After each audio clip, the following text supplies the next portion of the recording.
Bogle's Family Restaurant on 8th Avenue is not a famous place, but if you need a large, cheap meal, then Bogle's is the place for you. There are 12 tables in the room, 6 on each side.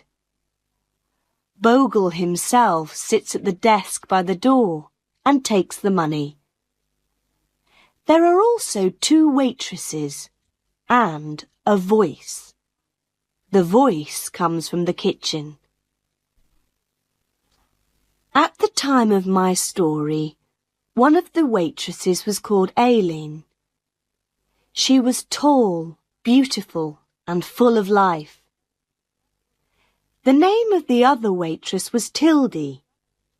She was small, fat, and was not beautiful. Most of the people who came to eat at Bogle's were men, and they loved the beautiful Aileen. They were happy to wait a long time for their meals because they could look at her. Aileen knew how to hold a conversation with 12 people and work hard at the same time. And all the men wanted to take Aileen dancing or give her presents. One gave her a gold ring, and one gave her a little dog. And poor Tildy? In the busy, noisy restaurant, men's eyes did not follow Tildy. Nobody laughed and talked with her. Nobody asked her to go dancing, and nobody gave her presents. She was a good waitress, but when she stood by the tables, the men looked round her to see Aileen. But Tildy was happy to work with no thanks. She was happy to see the men with Aileen. She was happy to know that the men loved Aileen. She was Aileen's friend. But deep inside, she too wanted a man to love her. Tildy listened to all Aileen's stories. One day, Aileen came in with a black eye. A man hit her because she did not want to kiss him. How wonderful to have a black eye for love, Tildy thought. One of the men who came to Bogle's was a young man called Mr. Cedars. He was a small, thin man, and he worked in an office.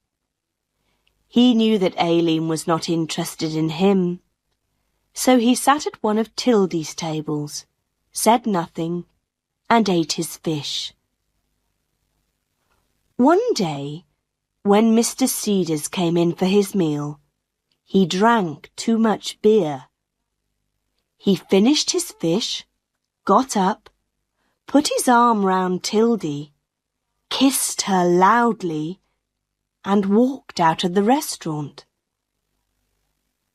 For a few seconds, Tildy just stood there. Then Aileen said to her, "Why, Tildy, you bad girl. I must watch you. I don't want to lose my men to you." Suddenly, Tildy's world changed. She understood now that men could like her and want her as much as Aileen. She, Tildy, could have a love life too. Her eyes were bright and her face was pink. She wanted to tell everybody her secret. When the restaurant was quiet, she went and stood by Bogle's desk. "Do you know what a man in the restaurant did to me today?" she said. "He put his arm round me and he kissed me." "Really?" Bogle answered. This was good for business. "Next week you'll get $1 a week more." And when, In the evening, the restaurant was busy again. Tildy put down the food on the tables and said quietly, "Do you know what a man in the restaurant did to me today? He put his arm round me and kissed me." Some of the men in the restaurant were surprised. Some of them said, "Well done."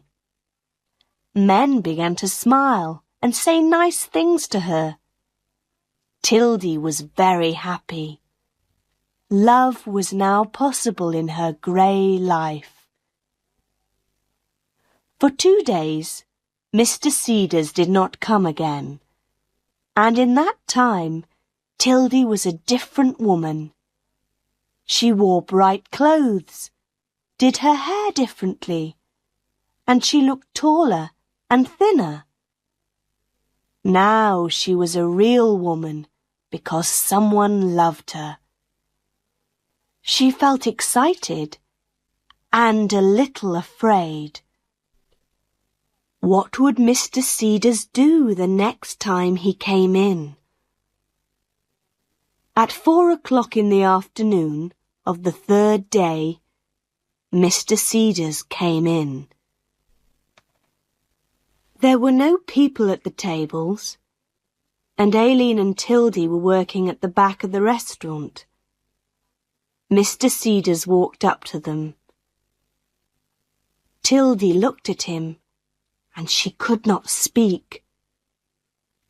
Mr. Cedars' face was very red, and he looked uncomfortable. "Miss Tildy," he said, "I want to say that I'm sorry for what I did to you a few days ago. It was the drink, you see. I didn't know what I was doing. I'm very sorry." And Mr. Cedars left. But Tildy ran into the kitchen and she began to cry. She could not stop crying. She was no longer beautiful. No man loved her. No man wanted her. The kiss meant nothing to Mr. Cedars. Tildy did not like him very much, but the kiss was important to her. And now there was nothing. But she still had her friend, and Aileen put her arm round Tildy. Aileen did not really understand, but she said, "Don't be unhappy, Tildy. That little Cedars has got a face like a dead potato. He's nothing. A real man never says sorry."